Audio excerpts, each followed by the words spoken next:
1 cup உளுந்து எடுத்துக்கோங்க. உளுந்த நல்லா கழுவிக்கோங்க. இதோட 1.5 கப் தண்ணி சேர்த்துக்கோங்க. ரொம்ப தண்ணி சேர்க்க வேணாம், 1.5 கப் மட்டும் சேர்த்தா போதும்.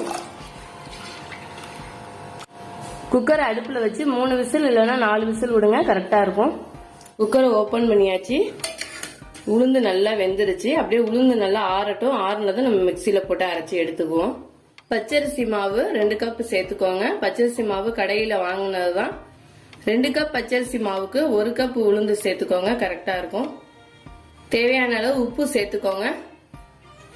1 ஸ்பூன் எள்ளு சேர்த்துக்கோங்க.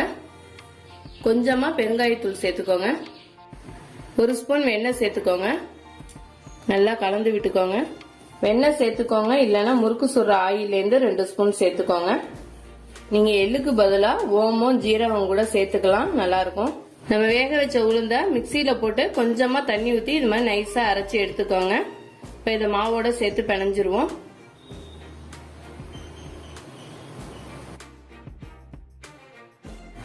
நல்லா பிணைஞ்சுக்கோங்க. தண்ணி எதுவும் சேர்க்க வேணாம்.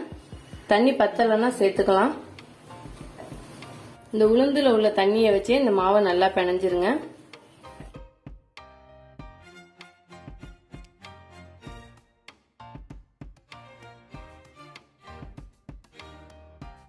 கொஞ்சம் கொஞ்சமா தண்ணி ஊத்தி நல்லா பிணைஞ்சுக்கோங்க.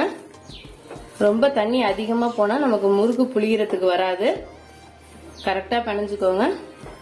உளுந்து மாவை அரைக்கும் போது கொஞ்சமா தண்ணி ஊத்தி அரைங்க, இல்லைன்னா முறுக்கு கொஞ்சம் எண்ணெய் உரிகிற மாதிரி இருக்கும். நல்லா உப்பெல்லாம் இருக்கான்னு பாத்துக்கோங்க.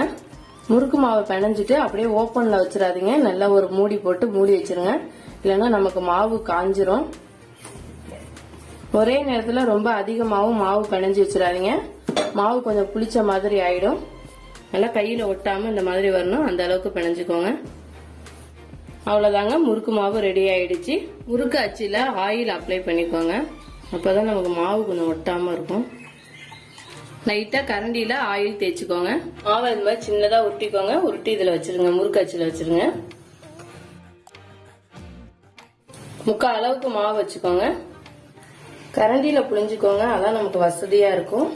உங்களுக்கு எந்த சைஸ்ல வேணுமோ அந்த சைஸ்ல புளிஞ்சுக்கோங்க. இதெல்லாம் நல்லா ஜாயின் பண்ணி விட்டுருங்க, இல்லைன்னா முறுக்கு பிரிஞ்சிட்டு வந்துடும். எண்ணெய் நல்லா காஞ்சிட்டு இப்ப முறுக்க போட்டுருவோம்.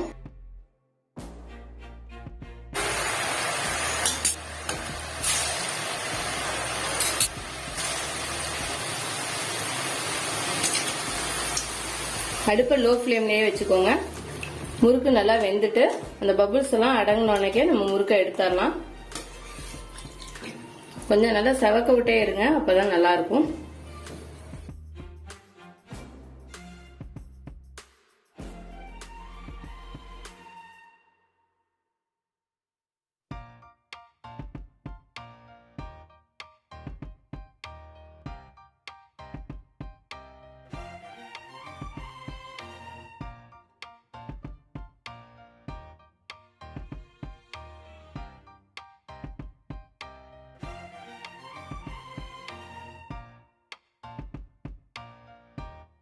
அவ்வளவுதாங்க, முறுக்கு ரெடி ஆயிடுச்சு. ரொம்ப டேஸ்டா ரொம்ப சாஃப்டா செஞ்சிடலாம்.